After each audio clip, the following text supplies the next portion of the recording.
اس وقت ہم سب یہ دیکھتے ہیں کہ دین کے حوالے سے جو سب سے بڑا اعتراض کیا جاتا ہے وہ یہ کہ جو دین تم بیان کر رہے ہو اس کے تو کانٹینٹ ہی میں اختلاف ہے، اس لیے کہ مختلف مسالک، مختلف فرقے اپنی اپنی احادیثوں کی ترجیح قائم کر کے اس کو مذہب قرار دے رہے ہوتے ہیں۔ ہم نے یہ بھی دیکھا کہ الحاد کی جانب سے بھی جو سب سے بڑا اعتراض ہوتا ہے مذہب پر وہ یہی ہے کہ بھی تمہارا مذہب تو کہیں نامکمل ہے، کہیں اختلاف ہے۔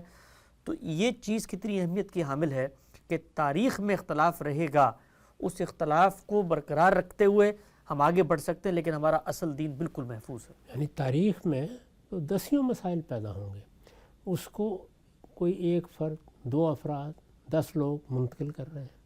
رسالت مآب صلی اللہ علیہ وسلم نے اس کے بارے میں وہ اہتمام ہی نہیں کیا جو قرآن و سنت کے بارے میں کیا ہے۔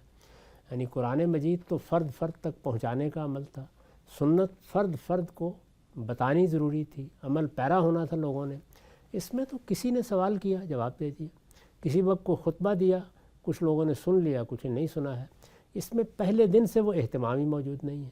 پھر یہ کہ جب لوگ اس کو سنیں گے تو منتقل کرنے والے پر چھوڑ دیا، وہ ہو سکتا ہے کہ آگے بیان ہی نہ کرے، ممکن ہے آگے بیان کرے تو بیان کرتے وقت خود انتخاب کر لے کہ کتنی بات بیان کرنی ہے، کتنی بات نہیں بیان کرنی، پس منظر، محل، موقع کیا ہے۔ تو تاریخ میں جو چیزیں اس طرح منتقل ہوتی ہیں، ظاہر ہے کہ وہ ظنی ہی ہوتی ہیں، تو اس سے آگے بڑھ نہیں سکتی۔ ظنی کا مطلب کیا ہے؟ یعنی ایک گمان غالب ہوتا ہے کہ یہ بات اس طرح فرمائی ہوگی۔ چنانچہ اس میں پھر بڑے بڑے لوگوں پیدا ہوئے، انہوں نے تحقیق کرنا شروع کی، انہوں نے اس کے اصول قائم کیے۔ تو تاریخ جس طریقے سے پڑھائی جاتی ہے، جس طریقے سے اس کی تحقیق کی جاتی ہے، وہ سب کام ہونے لگ گئے۔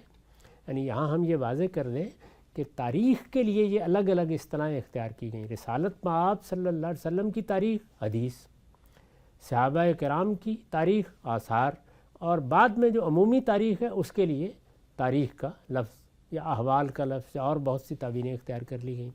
تو یہ جو طریقہ ہے یہ ہر جگہ ایسے ہی ہوگا، یعنی دنیا میں اس سے مختلف ہو نہیں سکتا۔ اس میں اس اہتمام کی کوئی ضرورت ہی نہیں تھی۔ یہاں کوئی چیز ضائع ہو گئی ہے تو کوئی قیامت نہیں آئے گی۔ کسی چیز کو اگر دوسرے طریقے سے بیان کر دیا گیا ہے تو اصل دین محفوظ ہے، اہل علم خود سمجھ لیں گے۔ اس میں اختلافات بھی ہونے ہیں، ان اختلافات کے بارے میں رویہ بھی وہ نہیں ہونا چاہیے جو دین کے معاملے میں ہے۔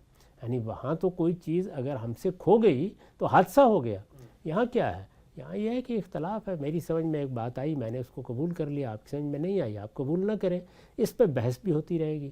چنانچہ اسی بحث کا نتیجہ ہے کہ مختلف کتابیں ترتیب پائیں گی، شرحیں لکھی جائیں گی، ان کے بارے میں کوئی یہ کہے گا کہ یہ روایت ضعیف ہے، کوئی کہے گا یہ موضوع ہے، کوئی کہے گا اس میں یہ نقص ہے، کوئی کہے گا یہ نقص ہے، یہ ضعف کے مقامات ہیں، یہ اس کے راوی ہیں، ان کے بارے میں ایک کی تحقیق یہ ہے کہ سچا ہے، دوسرے کی تحقیق یہ ہے کہ جھوٹا ہے۔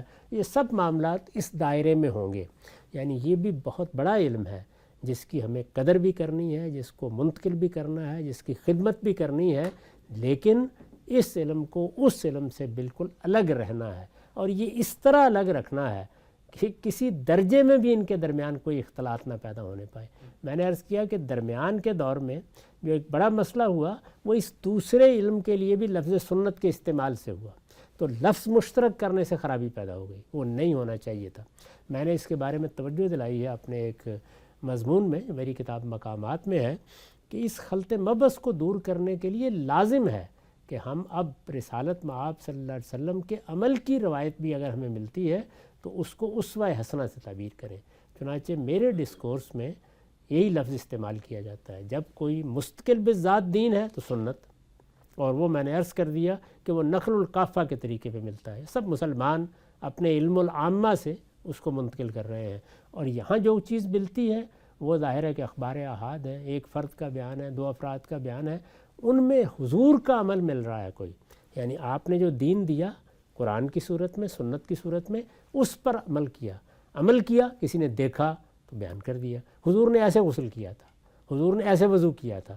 تو یہ جو بیان ہے یہ کیا ہے؟ یہ اصل میں اسوہ حسنہ ہے۔ تو ہمیں اس تعبیر کو بھی عام کرنا چاہیے۔ کیوں ضروری ہے؟ اس لیے تھا کہ دونوں چیزیں الگ الگ رہیں، یعنی دین کا قطعی حصہ بالکل الگ رہے، یا دوسرے لفظوں میں کہ یہ دین جو خدا کی طرف سے دیا گیا وہ الگ رہے، اور اس کی تفہیم، اس کا فہم، اس کو سمجھنا یہ بالکل الگ رہے۔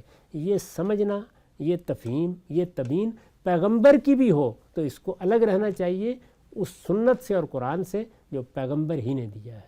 یہ چیز ہے کہ جس کا ادنا درجے میں بھی اگر کہیں لحاظ نہیں رکھا گیا تو التباس پیدا ہو جائے گا. التباس پیدا ہو جائے گا تو وہی صورت ہوگی جو اس وقت عامت الناس کی ہے. یعنی ان کو اب نصف صدی لگ گئی ہے یہ سمجھانے میں کہ سنت الگ ہے، حدیث الگ ہے.